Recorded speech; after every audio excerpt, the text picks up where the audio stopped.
You're listening to an Airwave Media podcast. We took it all. We brought them to our land. An endless night, ember hot and icy cold. The rage of the earth. We made this curse. Carved it in the blood on our backs. We did not see. We could not, but she did. And in the end... What will I become? Senua's Saga. Hellblade 2. Play it now with Game Pass. We'd like to start this message by saying how much we appreciate all of our Patreon supporters.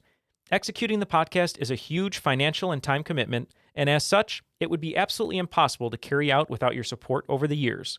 The purpose of this message is to announce that we are sweetening the pot for our current supporters and anyone who joins Patreon in the future. Currently under Patreon plans $5 and up, you receive an additional monthly trivia episode as well as our Ask Me Anything styled crop drop. Beginning January 1st, 2024, we will be releasing weekly bonus trivia episodes personally written by the hosts in addition to the crop drop. As always, new and old Patreon members will also have access to our enormous backlog of bonuses upon joining. If you have been considering joining, we hope you will consider the new episodes as yet another invitation to sign up. We hope our current members will enjoy the influx of episodes and you will never be short of trivia content. All you have to do is go to patreon.com/trivialitypodcast. And now, it's time for the show. Recorded in Chicago, Illinois, with your hosts, Ken, Matt, Neal, and Jeff. This is Triviality.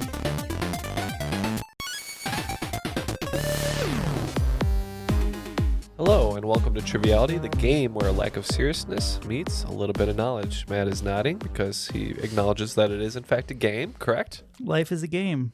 That's true. And I'm here in the studio with Jeff and Neal, as always. How you doing? Doing all right. I also like to think life is a highway as well, Matt, from the 90s classic. Oh. Philosopher once said. The philosopher once said, ruined by the, what's the band that did the cover that I didn't like with the really high voice? Jonas Brothers. Rascal Flatts, thank you. Rascal Flatts. Yeah. That was close.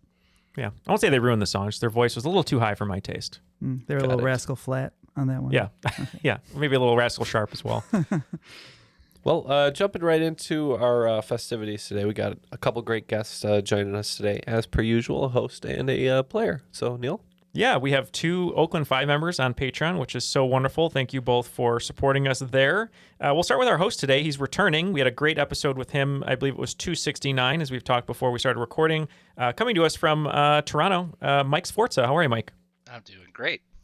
Yeah, and so nice to have you here. We know that many listeners may have heard you battling it out on Bloodsport Season 3. You did a great job. I know you didn't make it to the final 8, but we loved having you representing Canada, obviously. But remind folks a little bit about yourself. Yeah, I do business-to-business with music technology. All that means is I help people who create stuff like autotunes get their product to retailers like Sweetwater Sound or Guitar Center for you States people. But yeah, some might say I am what happens when you get a little bit of knowledge mixed with a lack of just a little bit of seriousness, and that's why I'm hosting and not competing. Too much seriousness. Yeah, has to host. Well, we love having you here, and we appreciate your little bit of seriousness and a little bit of knowledge. We know it's going to be a great game. And we'd love to introduce our guest today, coming to us right outside of Philadelphia, Jenny Ehrhardt. How are you, Jenny? I'm doing good today. And we're so excited to have you here for the first time. And let us know a little bit about yourself. I'm an environmental consultant. As you said, I live just northeast of Philadelphia, originally from upstate New York. So if I get anything wrong today about Philadelphia, that's why. Well, it sounds like a very rewarding job and something I probably couldn't do because I don't really find myself out in the environment too much because it doesn't like me. I always fall into a moat or a river or something like that. So I tend to be at my computer a lot. So. Yep. Yeah.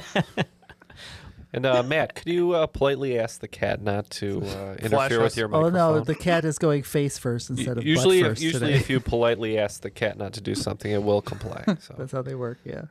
Now, Matt, speaking of your cat, the cat will be ushered away into their own area, but you are going to be partnering with Jenny today in hopes of winning the Cream of the Crop title. Any team names that you both would like to go with? Jenny, do you play normally on Team Trivia with a name, or do you want Matt just to pick one for you? Matt can go for it. Yeah, well, we didn't plan this ahead of time, so this is always a good thing for me. We're going to be Jenny and the Cats. Sounds good. Jenny and the Cats. Jenny and the Cats. All Jeff? right. Shall we stick with the Elton John theme here? Always. All right. Do you have something you propose? Well, I like pants with a lot of pockets, cargo pants. We'll be Pocket Man. The Pocket Men. All right. So we have Pocket Men I versus actually don't wear cargo pants, but we're still It's Pocket Man. Pocket Man. Pocket Man. Singular man. So Burning through his jeans out here alone, okay? Pocket Man versus Jenny and the I'm gonna Cats. carry a lot of stuff.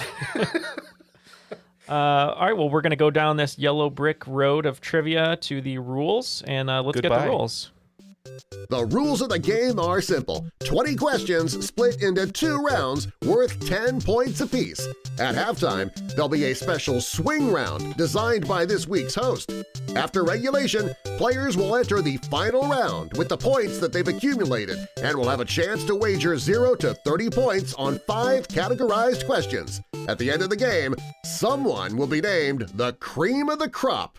I am the cream.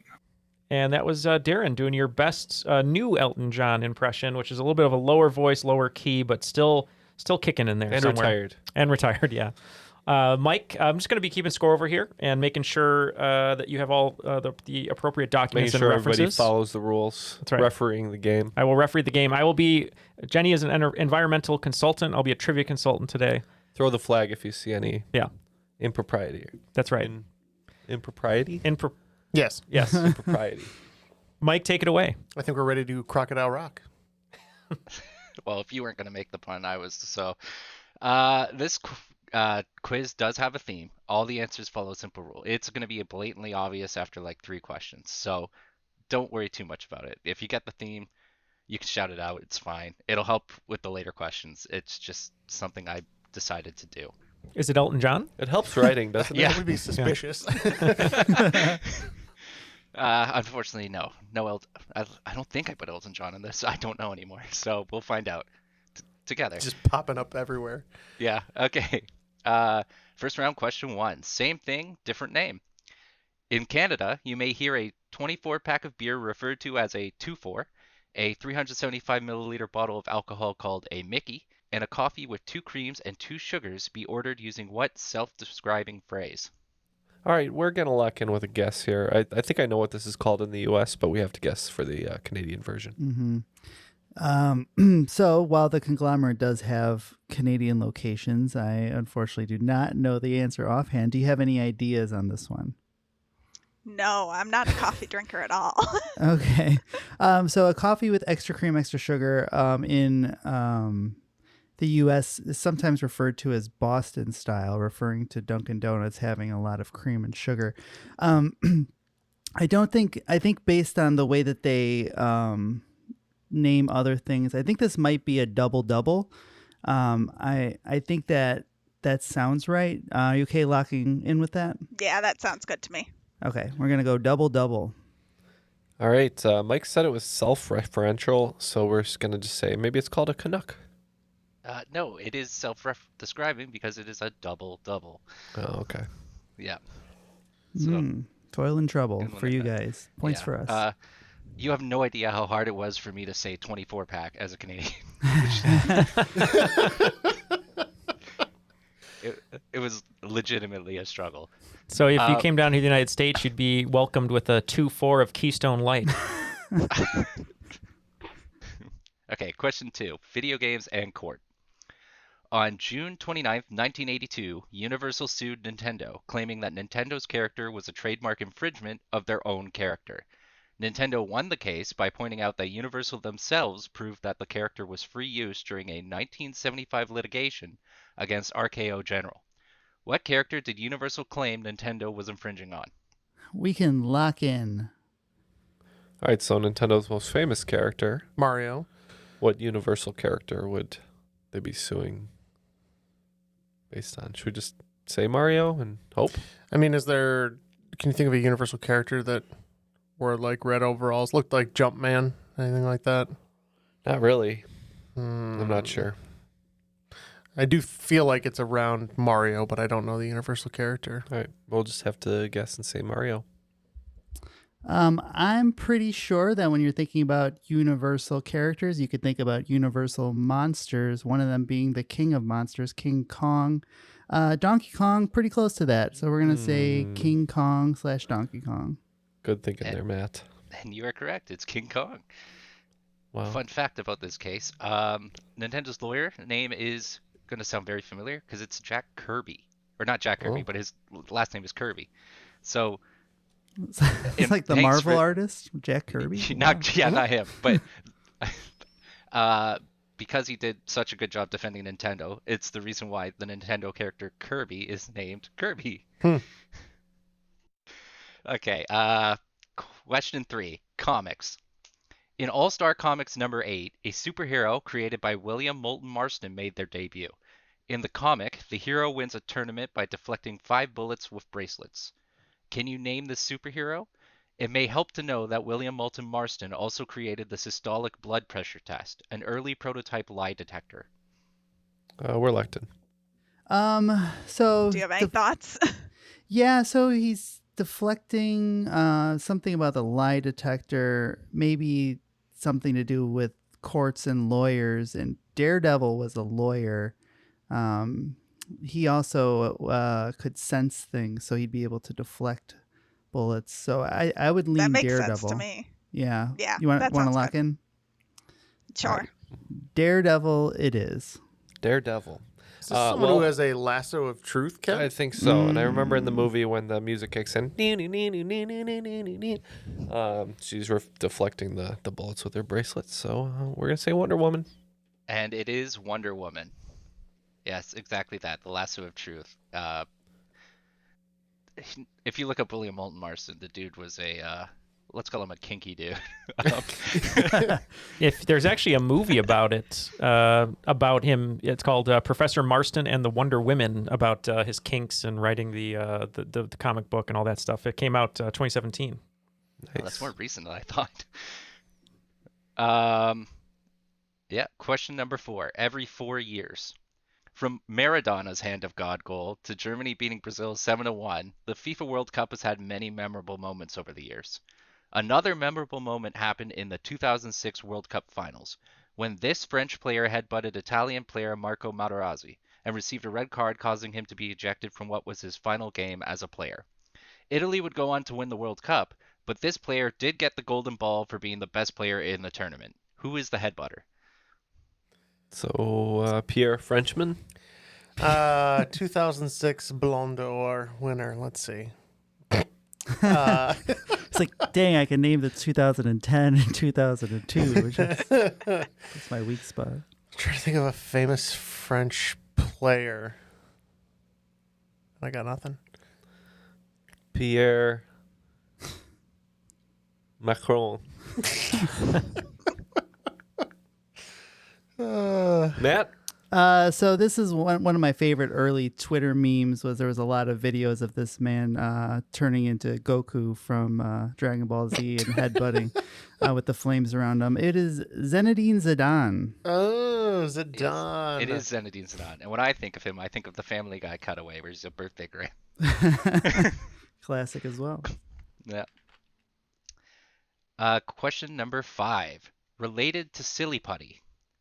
While Warren Robinette's name is often credited as the first one of these, it's actually just the first time it was referred to as such. The earliest known one is from a 1973 game called Moonlander, where if you moved horizontally enough while trying to land on the moon, you would end up landing at a McDonald's. What video game phrase am I talking about? All right. They are locked in. Jenny. Is any of this ringing a bell? No. No. We haven't found Do you your have wheelhouse anything? yet. I heard horizontally moving. I thought side scroller. I'm like, Yeah. I think so. Related to Silly Putty, I believe Silly Putty can be found in these. It's when they developers Easter eggs. An Easter egg. Yeah, I'm pretty sure this is Easter egg. Sounds good. And we agree. We said Easter egg. And yeah, that's the answer. Warren Robinette's name being the one in Adventure, which is commonly misattributed as the first Easter egg. Well, speaking of Easter eggs, there aren't too many in this episode yet, so we might maybe hide some later that you can find. But, going along theme with the game of Mike's favorite type of beer, the 2-4, that's kind of where the scores are at. It looks like Pocket Man has 20 points, and the team of Jenny and the Cats with 40, so it is a 2-4 game. Yeah, we had a couple goose eggs earlier, Jenny! but we'll rally back. Jenny! Has anyone picked up on the theme yet? I can relate. No, I have not, actually. No. I have not been paying attention to Things it. that I know. Yes. Oh. All right. Here's the first 5 answers again. Double, King Kong, Wonder Woman, Zinedine Zidane, and Easter egg. Yes. Yeah. Okay. I think it's coming together. Okay, question 6. It's all fake. Before Eric Weiss died, he made a pact with his wife Bess that if there was magically a way to do so, he would contact her after his death. His wife proceeded to have a seance every year on the anniversary of his death for 10 years, but he never made contact. She gave up after 10 years, but a museum dedicated to him in Scranton, Pennsylvania still holds a seance every year. Can you tell me the more commonly known name for Eric Weiss, who may have set up this pact so that he could continue to debunk spiritualists, psychics, and mediums even after his death in 1926? We can lock in. So this is probably the question referenced earlier when you said if it's about Philadelphia or Pennsylvania, you may not know it. Do you have any ideas on this one? You do know it. I don't. Oh, you don't? No. So maybe something alliterative. That's a possibility. Yes. Thinking about people who died in the 20s, who are known for kind of magical type acts. I think Harry this might Houdini? be. I think it might be Harry Houdini. So I think we can lock in with that. Nice poll there from Jenny. Yep, known for hating psychics. We said Harry Houdini. That's what he's known for. Known psychic hater, Harry Houdini. Honestly, yeah, the answer is Harry Houdini, and him hating psychics might be on par with him being a great magician or escape artist. Really, he hated charlatans, hated them. It's great. He spent probably more of his life debunking fakes, psychics, and stuff than probably escaping. Question number 7. Doing the minimum. In March 2022, a TikTok user originated a phrase that refers to doing the minimum requirements of one's job and putting in no more time, effort, or enthusiasm than absolutely necessary. What is this phrase? And we can lock in. Maybe because we're both really good at it. Is that quiet quitting? I believe it's quiet quitting. We said quiet quitting as well. Yeah, that's bang on. Quiet quitting. Of course, this is a TikTok, right? Of course. All right. Question number 8. Number 1 singles. In 1962, Bobby Boris Pickett released a novelty song that would reach number 1 on the Billboard Top 100 for a week in October. The song would make it to the Billboard Top 100 2 more times, reaching 91 in 1970 and getting to 37 in 2021. Can you name this smash hit? This is on Matt's Spotify Wrapped every year as number 1. I'm not a fan of this song, but we're going to go ahead and lock in here. Yeah, I think you're right. All right. Do you have an idea what this one is? It's potentially a graveyard smash. That's what I was thinking. Monster Mash was the only thing I could come up with. Not as great as the Werewolf Bar Mitzvah, but it's a fine song. So we'll go with the Monster Mash. Yep.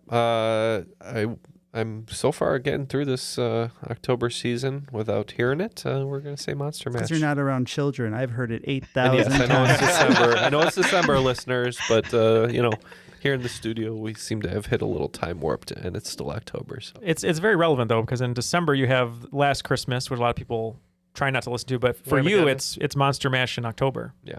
Yeah, well, instead of Christmas taking over Halloween, we're giving the Halloween takeover Christmas this time. It is the Monster Mash. I don't know why it topped the charts in 2021. I assume it had to do something We had nothing with better COVID, to TikTok, do. But It probably was. People were having their own Halloween parties at their house. Okay, question number 9, number representation. The year Prohibition was repealed, the year the Pittsburgh Steelers were founded, the degree Fahrenheit that is the proper temperature to keep beer, the degrees of Scottish Rites Freemasonry, and the number of stair steps from the brewmaster's office to the brewing floor are all theories as to why the number 33 is on every bottle of what beer. All right, well, we are not coming up with a alliterative beer, so we're just going to say Labatt Blue. All right. Are you a local beer drinker out here, Jenny? Not really. All I could think of was Rolling Rock for alliterative. Oh. She got one. I don't think it's right, but it is alliterative. My first thought I didn't think so either. well, before I remembered it was an alliterative thing, I was thinking Jungling the whole time, and I'm just like, and then it's not. So Rolling Rock is what we're answering with. Not right, but hey, it's alliterative. You should be more confident because that is the correct answer. It is Rolling Rock. Hey. Well, there we go. Should trust your partner, Matt. I should. This is where I learned a lesson today. Established in 1939 by Latrobe Brewing. I didn't trust myself though. I know, Jenny, you've been right several times already. I think you just gotta put a little more gusto behind it, and Matt'll take that. All right, last question of the first round. Question 10. Hidden in plain sight. The British Special Operations Executive Training Manual used in the Second World War identified several ideal properties of a substance.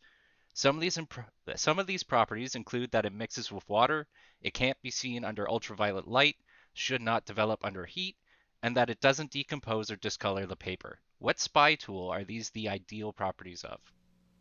Yep. We're locked in.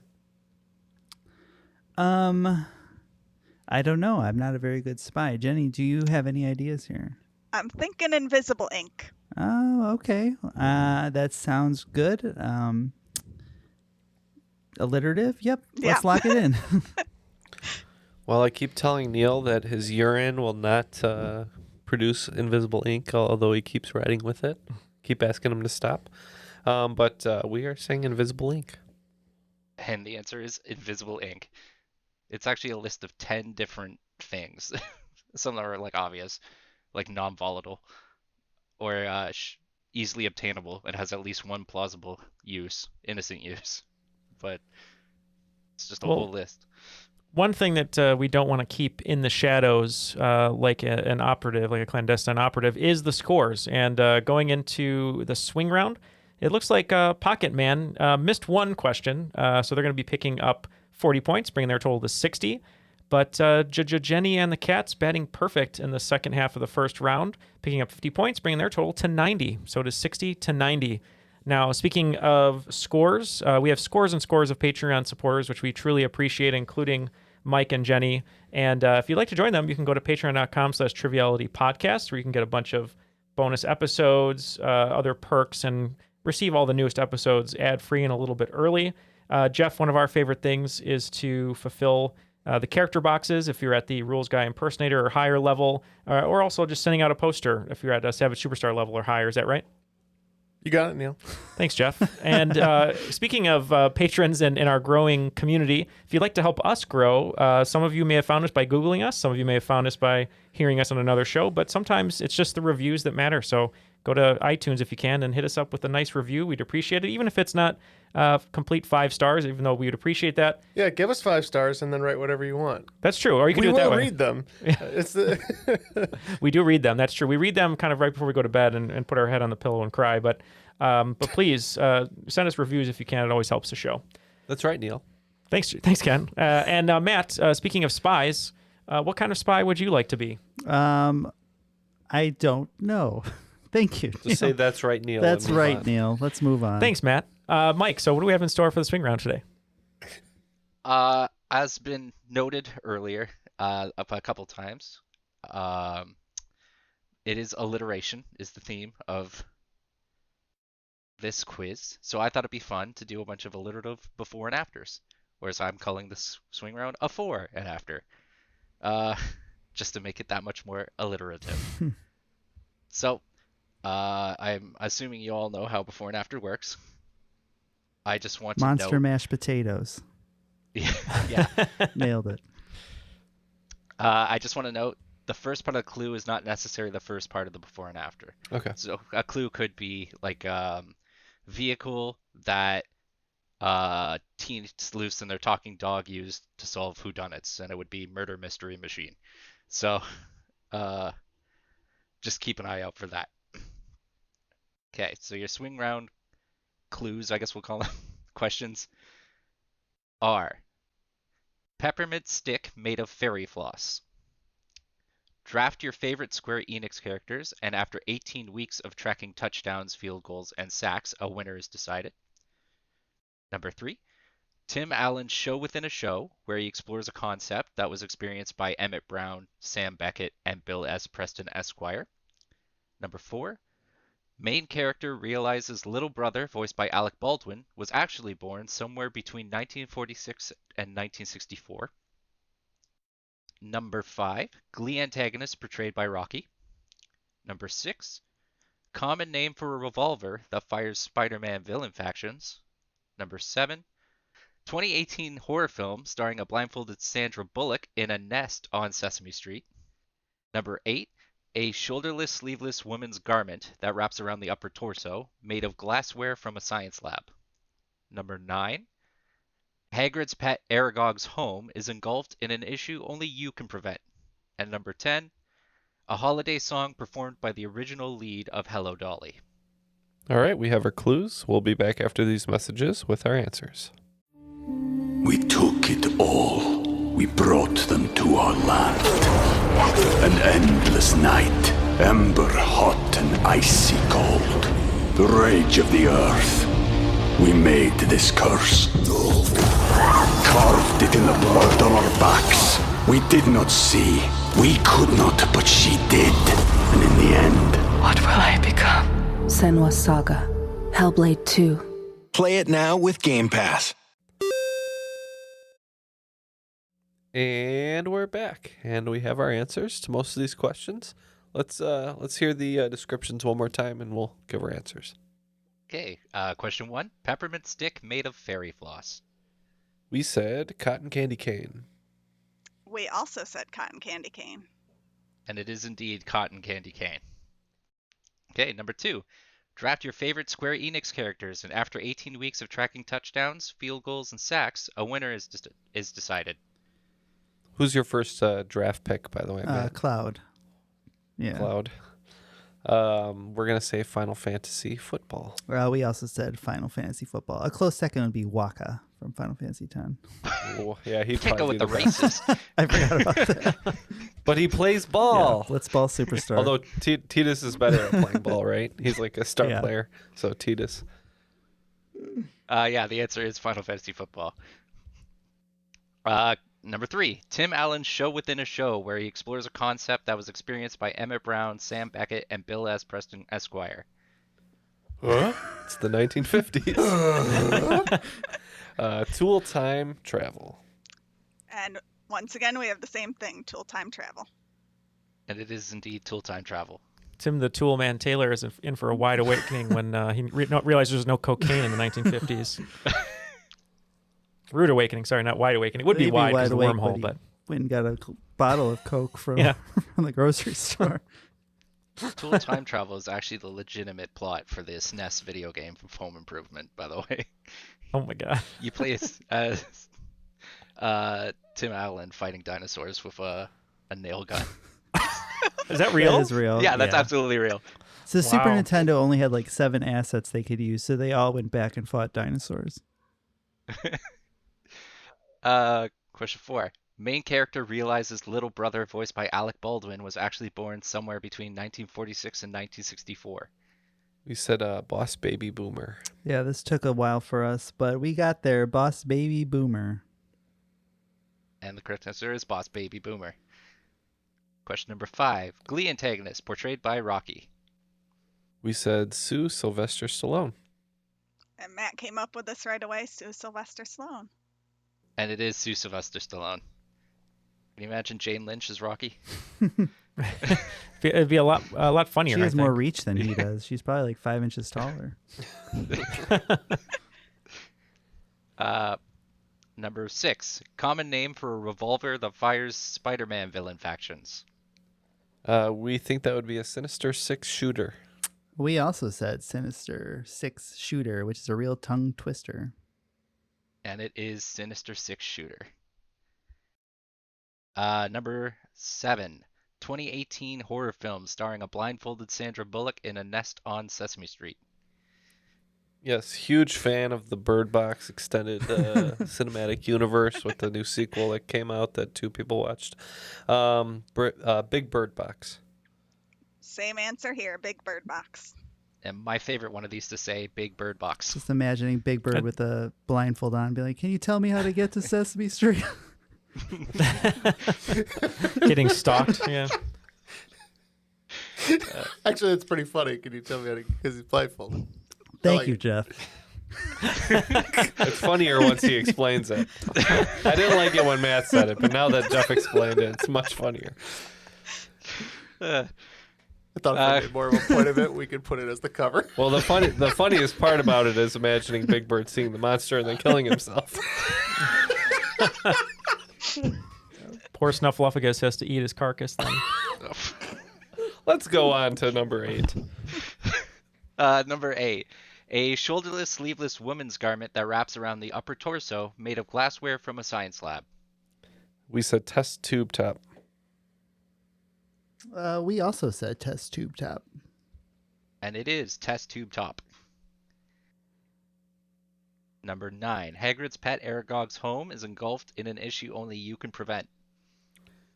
We had trouble coming up with the first word, but eventually I think we stumbled on it, and we said forbidden forest fires. The exact same thing happened to us, Forbidden Forest Fire. And it is Forbidden Forest Fire. And number 10. A holiday song performed by the original lead of Hello Dolly. And being able to name approximately 0 Broadway stars with alliterative names, we tapped on this one. We spent a lot of time thinking of somebody with the last name Winter, going with Winter Wonderland, when we thought it might have been a Christmas Carol, and we thought Carol Channing is a person, so we said Christmas Carol Channing. And it is Christmas Carol Channing. I think most people would have heard Carol Channing's name more from Whose Line Is It Anyways than it is I'm Carol from Carol Channing. Channing. Yeah.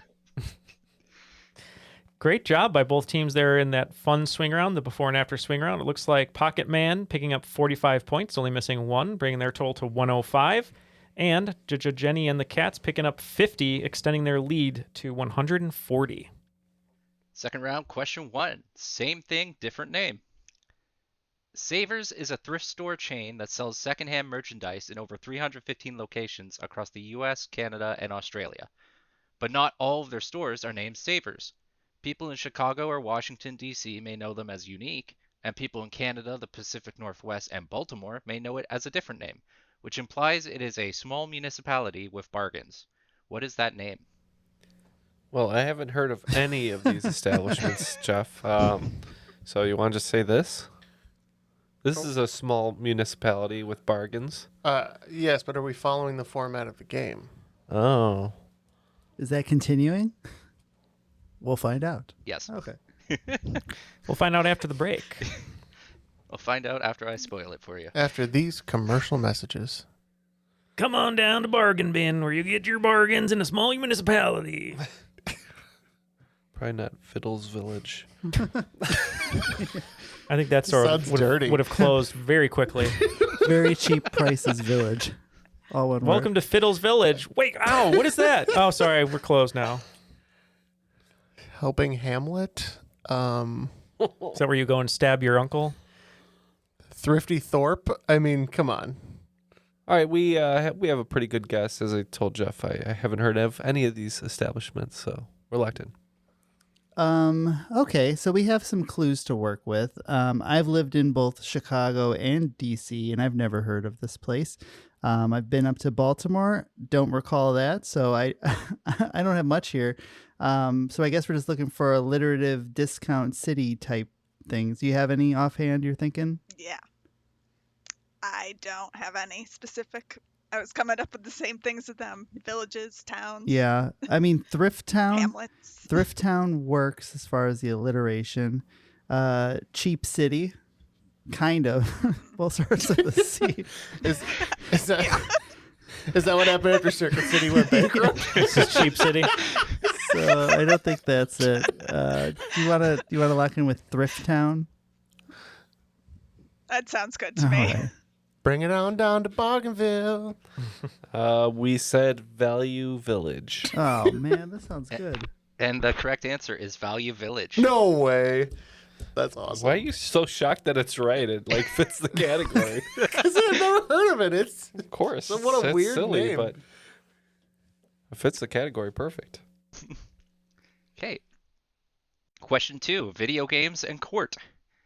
Capcom is known for a variety of games such as Street Fighter, Mega Man, Resident Evil, and this series, starring a lawyer clad in a blue suit in a world where everyone is guilty until proven innocent.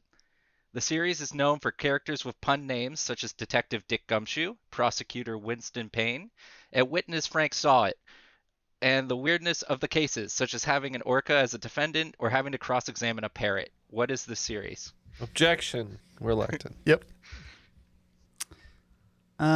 Are you familiar with this game? I am not. Are you? He is an ace attorney. It is Phoenix Wright, I believe, is his name. Yep. Ace Attorney is what we locked That in. doesn't sound very alliterative. Ace Attorney. I said it too. Okay. Come on. I was more correct.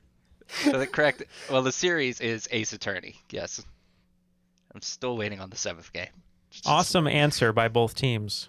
Yeah, Neal. Yeah, I'm just more going to talk in alliteratives. alliteration the rest of the game, actually. I'm going to try and do that. We'll see what happens. Yeah, you could say alliterative answer too. Okay, question 3. Comics. In 1991, Donald Trump won the Razzie for the Worst Supporting Actor after playing himself in a cameo in Ghost Can't Do It.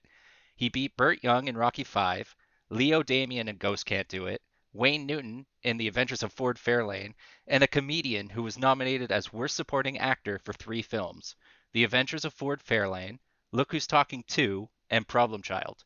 Who is this comedian, who you probably know more famously as the voice of multiple birds?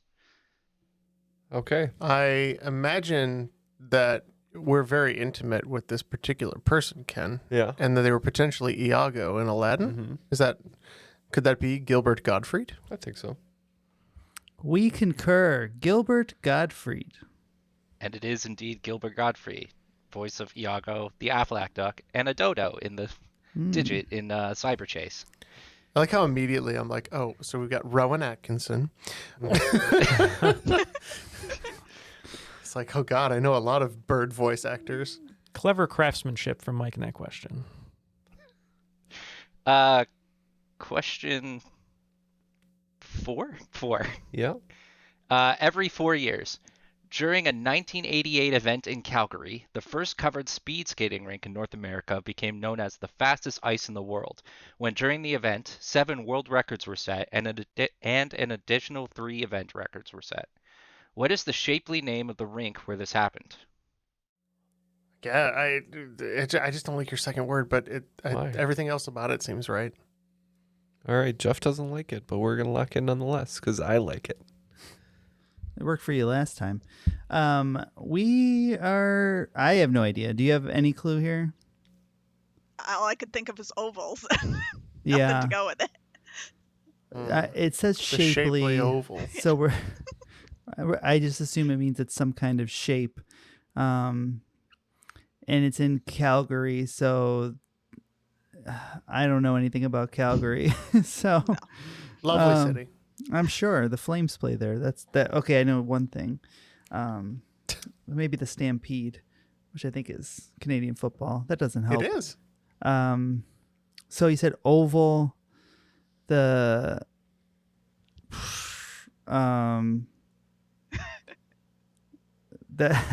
about the Square Stadium? Yeah, that doesn't help.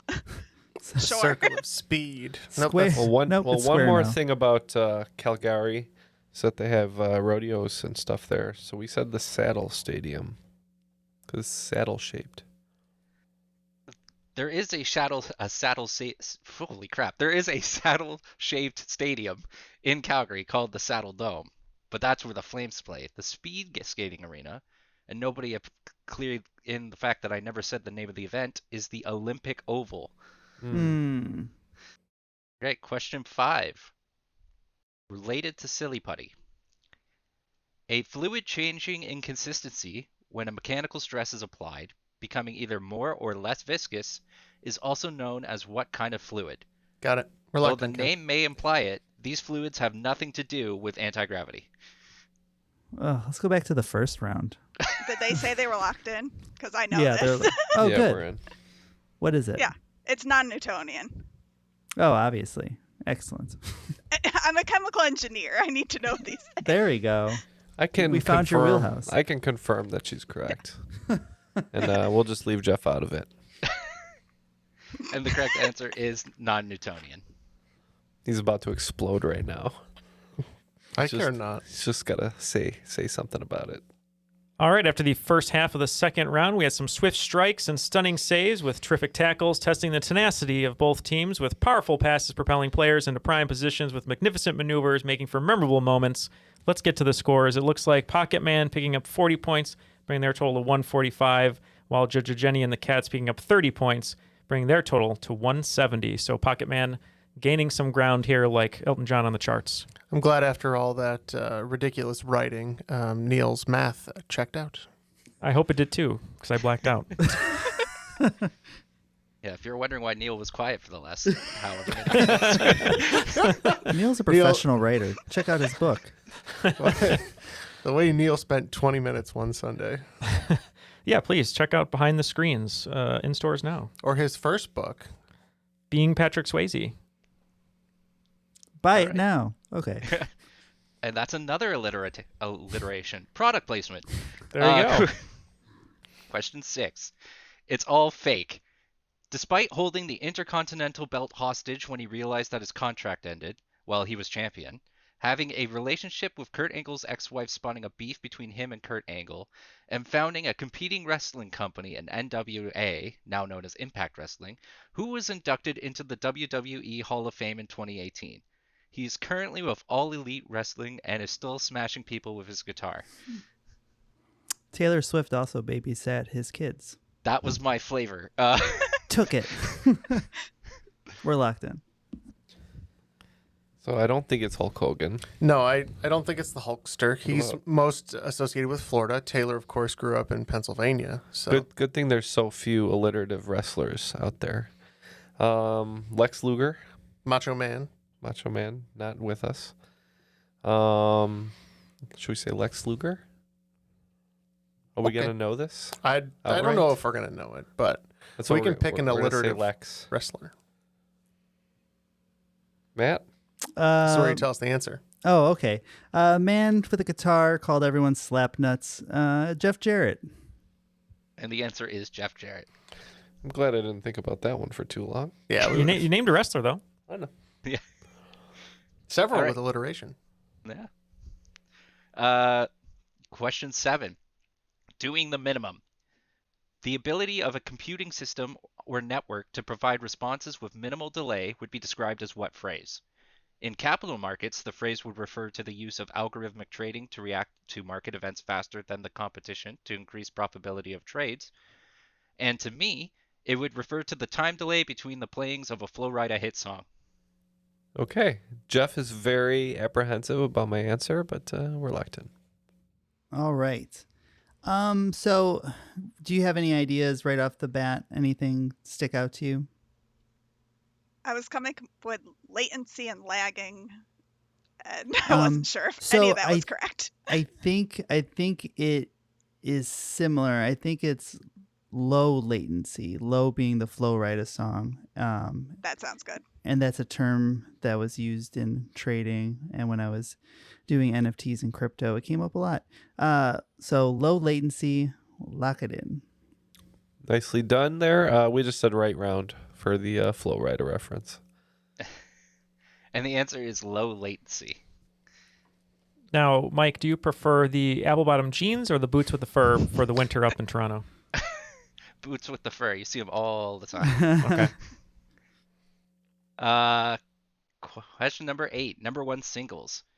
The Benny Hill theme, composed by James Q. Spider Rich and Boots Randolph, is said to have been inspired by King Curtis's sax playing in a song by the Coasters in 1958. The song spent 7 weeks at number 1 on the R&B charts and reached number 1 on the top 100 pop list as well. You can hear Arnold Schwarzenegger sing it in the movie Twins, and in a more recent example, you can hear Paul Bettany sing it in the first episode of WandaVision. Can you name the song by the Coasters? Ooh. I can give an additional hint for this one as well. I know the name of the song, but I don't know the one it was inspired by.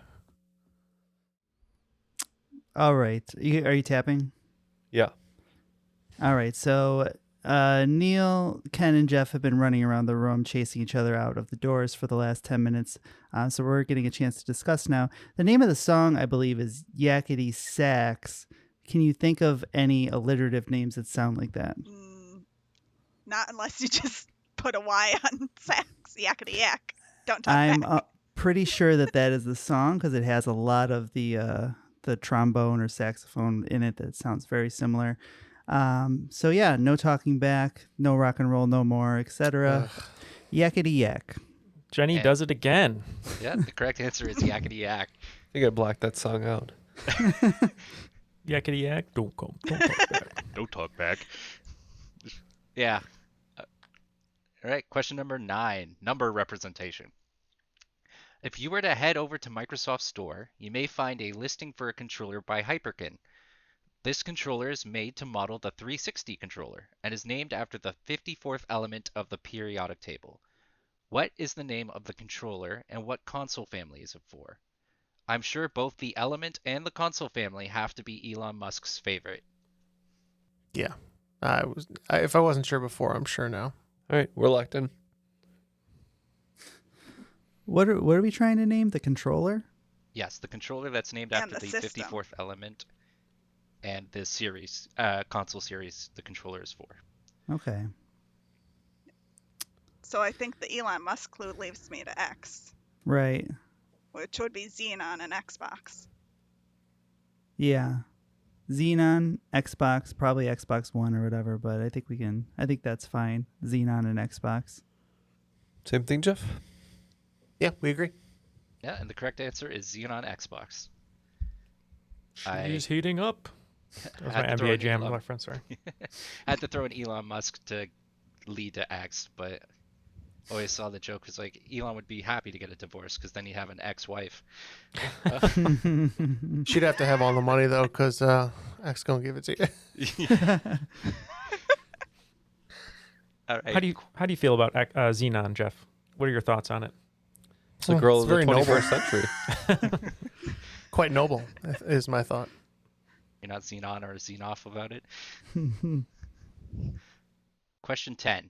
Hidden in plain sight. In Terry Pratchett's Discworld series, there is a notable wizard school. The school's name is a pun on the term used for a small community of interacting scholars who often met face-to-face, exchanged ideas, and encouraged each other. And the school's motto is rather appropriately, now you see it, now you don't. What is the name of this school? All right. Well, they tapped out. Are we tapping out? We'll see. It's possible. We're not taking a break, man. What a cliffhanger. I know. Starring Sylvester out. Stallone. Jenny, are you a fan of this book series? I have not read it yet. I've not heard of it, so you're ahead of me there. I've heard of it at least. Yeah. Do you have any thoughts on a meeting of teachers or scholars? Not really. Do you have anything? No, I really don't. I was thinking something like a convention, like a teacher something, but it's got to be a pun, and it also has to be alliterative. So, and be the name of a school. So there's a lot of things. There's a lot in there, and I don't think we're getting there. So I think this might be the old-fashioned double tap out. Have we done that in a while? Well, we'll say the Illusion Institute. Oh yeah, Illusionary Institute. Oh, that's good. We said that too then. I think this is the first question this game both teams have got wrong, so I don't feel that bad. So the term for a small community of interacting scholars is an invisible college, and the school's name is Unseen University. Abracadabra, it looks like the end of the second round is upon us. And Pocket Man only picking up 10 points in that second half, bringing their total to 155 points. Still able to wager everything if they'd like to. And Jenny and the Cats picking up 40 points, bringing their total to 210. Woo. So it's all going to come down to the final round like it did last week. It was a nail biter, and there was a turning of tables in the last game. So let's see how it goes today. But Mike, we need those final round categories. All right, your final categories are permanently banned, play ball, playable characters, Pixar mainstays, and popular categories. All right, the wagers are now in. Both teams are going to be throwing heaters, 30s all the way down. All right. Question 1, permanently banned. In 2012, Australia banned a 2004 episode of a kids' cartoon show from airing because the episode told children the inappropriate message that spiders were friendly and not to be feared. This cartoon is also completely banned in China because the title character was popular with a subculture of internet users known as Shuherin, or society people, who supposedly hold anti-establishment views and gangster attitudes. As a result, the cartoon got banned because the title character promotes gang subculture. What cartoon is this? Question 2, play ball. What MLB team played in the very first World Series, played in the longest ever MLB game at 26 innings, had a pitcher throw a no-hitter while on LSD, had We Are Family as a theme song, and is the only team to ever have a walk-off home run in Game 7 of the World Series? Question 3, playable characters. On March 22nd, 2024, a game will be released starring what character? Although this character has been around since 1985, this will only be their second starring role. In their first game, released in 2005, they used the power of their emotions to complete their adventure. Hopefully all the skills they've accumulated from racing, fighting, playing sports, partying, and platforming will be used in the new game. Number 4, Pixar mainstays. When it comes to Pixar films, there are certain things you can expect. They will all start with the lamp jumping on the eye, the Luxo ball will be somewhere in the film, A113 will be referenced, and there will be a scene containing a truck from an in-universe restaurant. The restaurant in question is a memorable location in the original Toy Story movie, where Woody, Buzz, and some aliens come into Sid's possession with the help of the Claw.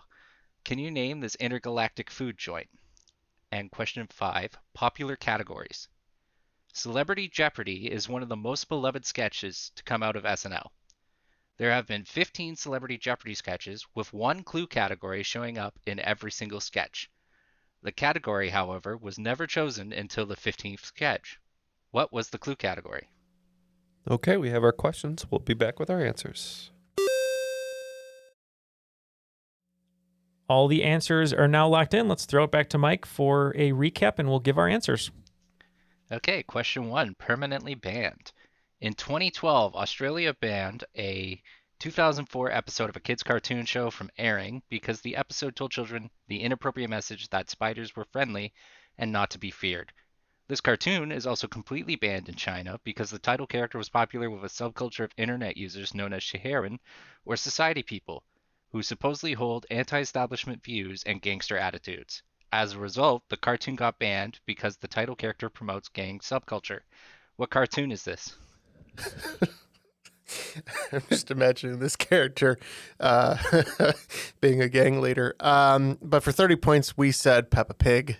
Yeah, I have a sticker of this on my water cup because I want people to know not to mess with me. We also said Peppa Pig. And the correct answer is Peppa Pig. So just, if you're traveling to China, don't wear any Peppa Pig gear. Leave your Peppa Pig merch at home. It won't pass customs. Heads up for any international travelers. Okay. Question 2, play ball. What MLB team played in the very first World Series, played in the longest ever MLB game at 26 innings, had a pitcher throw a no-hitter while on LSD, had We Are Family as a theme song, and is the only team to ever have a walk-off home run in Game 7 of the World Series? All right, for another 30 points, and I'm suspecting a rather pernicious pattern here, as we said the Pittsburgh Pirates. We said the same. Matt came up with it right away. And the correct answer is the Pittsburgh Pirates. Which pitcher was on LSD? Doc Ellis. Okay. I love that one, his name is Doc, and that they did not cancel the World Series for the rest of history after having 26 innings at the first one that they had. So it just counted as 3 wins. Question 3. Playable characters. On March 22nd, 2024, a game will be released starring what character? Although this character has been around since 1985, this will only be their second starring role. In their first game, released in 2005, they used the power of their emotions to complete their adventure. Hopefully all the skills they've accumulated from racing, fighting, playing sports, partying, and platforming will be used in the new game. We said Princess Peach. I don't think she was named Peach back in 85, but that's her name now, Princess Peach. And that is correct, Princess Peach. Originally Princess Toadstool, but only in English localization. this isn't the new Nintendo game for Pontius Pilate? Pontius Pilate and Pistol Pete. I'd play that. Question 4. Pixar mainstays. When it comes to Pixar films, there are certain things that you can expect. They will all start with the lamp jumping on the eye, the Luxo ball will be somewhere in the film, A113 will be referenced, and there will be a scene containing a truck from an in-universe restaurant. The restaurant in question is a memorable location in the original Toy Story movie where Woody, Buzz, and some aliens come into Sid's possession with the help of the Claw. Can you name this intergalactic food joint? We said Pizza Planet for 30 points. We also said Pizza Planet for 30 points. And that is correct. Pizza Planet. And lastly, popular categories. Celebrity Jeopardy is one of the most beloved sketches to come out of SNL. There have been 15 Celebrity Jeopardy sketches, with one clue category showing up in every single sketch. The category, however, was never chosen until the 15th sketch. What was the clue category? We said Potent Potables. For 30 points, we also said Potent Potables. And the correct answer is Potent Potables. Well, that's it, folks. That's the game. And it looks like Pocket Man, even though they batted perfect in the final round here, picking up 150 points, they're going to end the game with 305. But Jenny and the Cats also picking up 150 points. And like Ken's reference earlier for Right Round, the Flo Rida song, they're going to actually have 360 points, a full circle. And they are going to be today's cream of the crop. Congratulations. The cream of the crop. Well done. Nice job, guys. Your prodigious point scoring was paramount in today's victory. Yeah, you almost got there. Thank you. I appreciate it. That's all I wanted to do. I didn't want to spew for an hour. You didn't have time to write it down like exactly. Neal over there. Just had to go with what popped into my head. Well, Jenny, I couldn't have done it without you. Appreciate it all. Some of those were in your wheelhouse. Really exciting when you get those right, isn't it? Mm-hmm. Now, Jenny, well, a lot of your answers were correct, Jenny, and you did a great job working with Matt today. Anyone you'd like to give a shout out to or say hi to before we let you go today? I'll just shout out my boyfriend. He managed to stay quiet in the other room while I was recording. Is he a lead singer of a Screamo band? Is that why he had to be quiet today? No. Okay. Well, thank you so much for being a Patreon supporter and for being here with us today. It was so much fun to hang out. And Mike, always a pleasure to have you here. You always write great questions. Today's theme was amazing as well. Anyone you'd like to shout out before we let you go? I would like to point out that if anyone really paid attention to the answers, I did manage to use every single letter in an alliteration. So shout out to anyone who realized that. And shout out to the playtesters in the Discord who helped me out a lot with this. That's awesome. Well, yeah, thank you so much to all of our playtesters in the Discord and the Crop for helping all of our hosts out. We really appreciate it. Thank you for being there for anyone who's written a game, especially those who have written a game for the first time. It always helps to have playtesters. But speaking of shout-outs, Ken, you always love to give a special shout-out to our network, Airwave Media. What do you have for us today? Airwave Media. You can find them at airwavemedia.com. Check out other great podcasts such as All Creatures, Partners in Trivia, Good Job Brain, and how about the Unbiased Science Podcast? All right. Well, we love our Science Unbiased, and we love our trivia podcasts to end and come back the following week, which we always do. So thank you very much to everyone listening today. And for Jenny, Mike, Matt, Jeff, and Ken, my name is Neal, and that was yet another episode of the another Tubular Trivia Podcast, Triviality.